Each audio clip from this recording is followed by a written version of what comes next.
তো ভারত যদি বাংলাদেশে আধিপত্যবাদ বিস্তার করতে চায়, বাংলাদেশের 18 কোটি জনগণ সেটা রুখে দেবে। ভারত যদি গৌর গোবিন্দের ভূমিকায় নামতে চায়, দেশের 18 কোটি মুসলমান শাহজালালের ভূমিকায় নামবে। বন্ধুত্ব ইজ ওয়েলকাম, দাদাগিরি নয়। ঐক্যের কোনো বিকল্প নাই। গত 50 বছর তো দেখেছি এই ডিসইউনিটি, অনৈক্য, বিভেদ, বিচ্ছিন্নতা আমাদেরকে কোথায় নিয়ে গিয়েছে। এই যে দেখেন, কিছুদিন আগে আমাদের বর্তমান নেতা ডক্টর ইউনূস, উনি সব রাজনৈতিক নেতৃবৃন্দদেরকে ডেকেছেন একটা ইস্যুকে কেন্দ্র করে। তার মানে গোটা বাংলাদেশ এক হয়ে গিয়েছে। আমরা সবাই উদ্বেলিত হয়েছি, উচ্ছ্বসিত হয়েছি, ঠিক কিনা বলেন? রাজনৈতিক নেতাদেরকে ডেকেছেন উনি, আমরা এক হয়েছি। এরপরে ধর্মীয় অঙ্গনের যে লিডাররা, বিভিন্ন ধর্মের, শুধু মুসলিম না, সবাইকে ডেকেছেন, আমরা ঐক্যবদ্ধ হয়েছি। এটাকে বলে ন্যাশনাল ইউনিটি, জাতীয় ঐক্য। যে কোনো ধরনের কনস্পাইরেসি, ষড়যন্ত্র, আধিপত্যবাদ মোকাবেলায় জাতীয় ঐক্যের চেয়ে মোক্ষম হাতিয়ার আর নাই। আমাদের একটা প্রতিবেশী দেশ আছে, আমরা আমাদের দেশ নিয়ে যত ভাবি, তারা তার চেয়ে বেশি ভাবে। কথা বুঝতেছেন না? আরো ভেঙে বলতে হবে। হ্যাঁ, আমরা আমাদের দেশ নিয়ে যত উদ্বিগ্ন, এদের আরো টেনশন বেশি। বলেন, আমাদের দেশে শান্তি আছে না নাই? আমরা হিন্দু মুসলিমে কখনো দাঙ্গা লাগে? আসতে বলেন, কেন লাগে?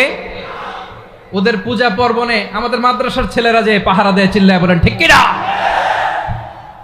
আমাদের তাফসির মাহফিলের সময় ওরা ডিস্টার্ব করে, ঢোল বাজায় না। ওদের পূজা পর্বণের সময় আমাদের তাফসির মাহফিলের ডেট হলে আমরা চেঞ্জ করে দেই। সুবহানাল্লাহ, কি সাম্প্রদায়িক সম্প্রীতির রোল মডেল। আর ওই বাংলাদেশের ব্যাপারে তারা অনেক ডিসইনফরমেশন ছড়াচ্ছিল। ভারতের অনেকগুলো গণমাধ্যম, আমি জেনারেলাইজ করব না, আমাদের প্রতিবেশী দেশের সব গণমাধ্যমকে আমি দোষ দিতে চাই না। অনেকগুলো গণমাধ্যম তারা ডিসইনফরমেশন শেয়ার করেছে।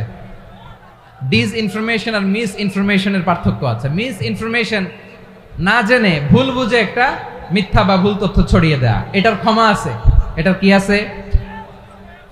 আর ডিসইনফরমেশন মানে ইচ্ছা করে, প্ল্যান করে, ম্যাপ করে, ছক এঁকে মিথ্যা, গুজব, রটনা সোশ্যাল মিডিয়ায় ছড়ানো, এটার ক্ষমা আছে? আওয়াজ করে বলেন, ক্ষমা আছে? ভারতের কিছু গণমাধ্যম তাই করেছে। আমরা ব্যথিত হয়েছি, আমাদের হৃদয়ে রক্তক্ষরণ হয়েছে। আমাদের প্রতিবেশী দেশকে বলতে চাই, আমাদের দেশ নিয়ে আপনাদের ভাবার দরকার নাই। নিজের চরকায় তেল দেন, নিজের দেশ নিয়ে ভাবেন। গত মাসের ভয়েস অফ আমেরিকার রিপোর্ট, বাংলাদেশে সংখ্যালঘু জনগোষ্ঠী আগের চেয়ে বেশি নিরাপত্তা পাচ্ছে। Report voice of America, Muslim report নাকি? মুসলিম জরিপ, ভয়েস অফ আমেরিকা। কথা বুঝে নাই বোধহয়। ভয়েস অফ আমেরিকা কি আমাদের রিপোর্ট? না, ভয়েস অফ আমেরিকার জরিপ, বাংলাদেশে সংখ্যালঘু জনগোষ্ঠী আগের চেয়ে ভালো নিরাপত্তা পাচ্ছে। শুধু এখানেই শেষ না, মাইক্রোসফটের একটা জরিপ শোনায় আপনাদেরকে। তারা সারা পৃথিবীতে গুজব, ভুয়া আর মিথ্যা নিউজ ছড়ানোতে কোন দেশ সেরা একটা রিপোর্ট করেছে। এর মধ্যে 1 নম্বরে এসেছে ভারতের নাম। মাইক্রোসফট তো মুসলমানরা চালায় না? কথা বোঝে নাই বোধহয়। প্রতিবেশী দেশকে বলবো, আপনারা নিজের চরকায় তেল দেন, আপনারাও শান্তিতে থাকেন, আমাদেরকেও শান্তিতে থাকতে দেন। সব চেঞ্জ করা যায়, প্রতিবেশী চেঞ্জ করা যায় না। আমাদের ল্যান্ড তাদের ল্যান্ড, পাশাপাশি। আমরা চাই তারাও সুখে থাক, আমরাও সুখে থাকি, ঠিক কিনা? কিন্তু প্রতিবেশী হলে বন্ধুত্বপূর্ণ আচরণ করতে হয়। প্রতিবেশী যদি বন্ধু না হয়ে প্রভু হতে চায়, এরকম দানব প্রতিবেশী কেউ চায় না। ভারত যদি বন্ধুত্ব উপহার দেয়, আমরাও বন্ধুত্ব দিব, কি বলেন? তারা যদি বন্ধু সুলভ আচরণ করে, আমরাও বন্ধুত্ব উপহার দেব। কারণ আমাদের পররাষ্ট্র নীতি হচ্ছে সবার সাথে বন্ধুত্ব, কারোর সাথে বৈরিতা নয়। আলহামদুলিল্লাহ বলেন, কত চমৎকার পলিসি আমাদের। আমরা নির্বিবাদী, আমরা বাংলাদেশিরা শান্তিকামী। We are proud of that. এজন্য আমরা গর্ববোধ করি।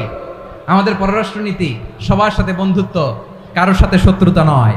তাই প্রতিবেশী দেশকে বলবো, আমার ভাইয়েরা, আপনারাও আমাদের ভাই, বন্ধুত্ব দিলে বন্ধুত্ব পাবেন। বন্ধুত্ব ইজ ওয়েলকাম, দাদাগিরি নয়। বন্ধুত্ব ওয়েলকাম, দাদাগিরি নয়, লাউড এন্ড ক্লিয়ার। ভারত যদি বন্ধুত্ব দেখায় বন্ধুত্ব পাবে, কিন্তু ভারত যদি বাংলাদেশে আধিপত্যবাদ বিস্তার করতে চায়, বাংলাদেশের 18 কোটি জনগণ সেটা রুখে দেবে। ভারত যদি গৌর গোবিন্দের ভূমিকায় নামতে চায়, দেশের 18 কোটি মুসলমান শাহজালালের ভূমিকায় নামবে। প্রিয় ভাইয়েরা, আমরা বন্ধুত্বে বিশ্বাসী, শত্রুতায় নই, ঠিক কিনা বলেন? আল্লাহ আমাদেরকে বোঝার তৌফিক দান করুক। তাহলে এই যে তারা বলেছে এদেশে সংখ্যালঘুরা কষ্টে আছে, দুঃখে আছে, এটা কি ঠিক? বলেন, এটা কি ঠিক? না, তারা ডিস ইনফরমেশন শেয়ার করেছে, এটা ঠিক নয়। আমার প্রতিবেশী বন্ধু রাষ্ট্রকে বলবো, আপনারা এটা করবেন না, এটা করবেন না। আমরা শান্তিতে আছি, আপনারাও শান্তিতে থাকেন, আমাদেরকেও শান্তিতে থাকতে দেন। এই যে চিটাগাংয়ের অ্যাডভোকেট আলিফ হত্যাকাণ্ডে গোটা বাংলাদেশ আমরা ধৈর্যের পরাকাষ্ঠা দেখিয়েছে, চিল্লায় বলেন ঠিক কিনা? আমাদের নেতা আমাদেরকে ডেকেছে, আমরা শান্ত থেকেছি। আমরা শান্ত থাকতে চাই, আমরা ঐক্যবদ্ধ থাকতে চাই। যে কোনো ষড়যন্ত্র রুখে দেওয়ার জন্য ঐক্যবদ্ধ প্রচেষ্টার কোনো বিকল্প নাই। এবার আওয়াজ করে পেকুয়ার ভাইয়েরা বলেন, আমরা ঐক্যবদ্ধ জীবনযাপন করতে চাই কি চাই না? আল্লাহ তাআলা সে নির্দেশনাই দিচ্ছেন।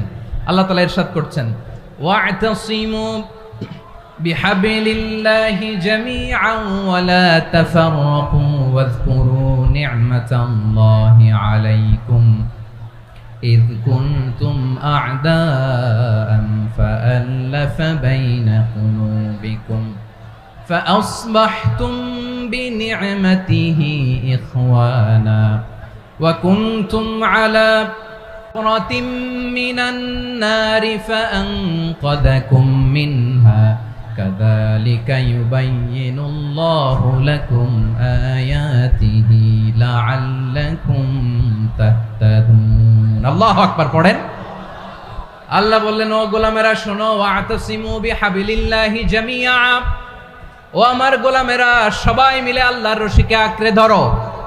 আল্লাহর রশি হলো ইসলাম, আল্লাহর রশি হলো কোরআন। আল্লাহ বললেন, কোরআনকে আঁকড়ে ধরো, ইসলামকে আঁকড়ে ধরো। একা একা আঁকড়ে ধরলে চলবে না, জামিআ, সবাই মিলে আঁকড়ে ধরো। এই আদেশটা আমাদের জন্য দান করেছেন কে? আল্লাহ তাআলার নির্দেশ, ওয়াতাসিমু বিহাবলিল্লাহি জামিআ, সবাই মিলে আল্লাহর রশিকে আঁকড়ে ধরো। হাবলুল্লাহ মানে আল্লাহর রশি। হাবলুল্লাহ মানে কি? রশি। এই হাবলুল্লাহ আল্লাহর রশি বা আল্লাহর রজ্জু দ্বারা উদ্দেশ্য হচ্ছে ইসলাম। আল্লাহর রশি দ্বারা উদ্দেশ্য কি? তাফসিরে অনেক ব্যাখ্যা এসেছে। এই এরকম পরিস্থিতিতে তাফসিরের সূক্ষ্ম সূক্ষ্ম বিষয়গুলো আমরা শোনাতে চাই, কিন্তু পরিবেশ হয়ে ওঠে না। আল্লাহর রজ্জু বা আল্লাহর রশি দ্বারা উদ্দেশ্য হচ্ছে ইসলাম। আল্লাহর রজ্জু বা আল্লাহর রশি দ্বারা উদ্দেশ্য হচ্ছে কোরআন। কারণ কোরআন আমাদেরকে ঐক্যবদ্ধ করে, ইসলাম আমাদেরকে ঐক্যবদ্ধ করে। চিল্লায় বলেন ঠিক কিনা?